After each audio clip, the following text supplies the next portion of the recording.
እመቤታችን እንቁ ናት ለኛ እንቋችን ናት እንቁዎቻችን ዝም ብለን እርያ ስር እየወሰድን መጣል የለብንም ስለ ድንግል ማርያም ለማውራት መጀመሪያ የድንግል ማርያምን ክብር የድንግል ማርያምን ፍቅር ያደረበት ሰው ጋር መወራት ያለበት ዝም ብለን ሄደን እንደ መጨቃጨቂያ ርዕስ ባናነሳት እምነት ብለ ስላነሳ ስላመንን ነው ምልጃዋ ለኛ ነው በቃ እኔ እመቤቴን ጠይቂያት ለኔ ታደርግልኛለች ዲያቆን ሄኖክ እንደውም አፍርሳም ተሰራለች አፍርሳም ልትሰራኝ ትችላለች በቃ ይሄ የኔ እምነት ነው እንዴት አወቅኩት ቀምሼው አወቅኩት በዚሁ አንድ ነገር እንደ ምስክርነት ይቆጠርልኝ እሺ መስክሬ ይጨርሳለሁ እሺ አይኔ እንዲ ቆረቆረኝ ሆነ ጊዜና እንዲ ሳሻው እንደ ቡግር አይነት ነገር ከዚህ ውስጥ ወጣ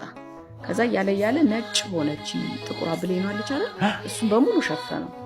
ከዛ ሐኪም ቤት ናም ሄድኩኝ ታከም ከዛ ቫይራል ነው 50-50 ነው በቃ ሊጠፋ ይችላል አዝናለሁ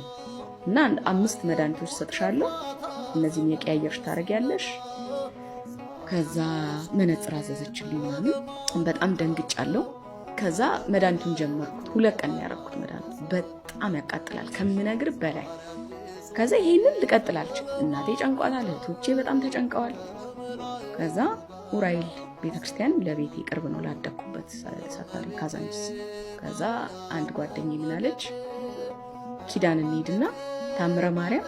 3 ቀን ብታስነኪው ይድናል አለች እሺ መድኃኒቱን አቁም ነው አለች ልጆች ነን እኮ ሳልናገር ቤት አርገሻል ስባል አርጋለሁ መድኃኒቱ ደግሞ ሰው እንዳያረግልኝ ራሴ እያልኩኝ በራሴ ነበር ማረገው በጣም ነው የሚያቃጥለው 2 ቀን አረኩት ተውኩት መድኃኒቱን ከሷ ጋር 3 ቀን ኡራኤል ቤተክርስቲያን ለኪዳን የተመላለስኩ እንግዲህ እመቤቴ ማርያም ያረገችልኝ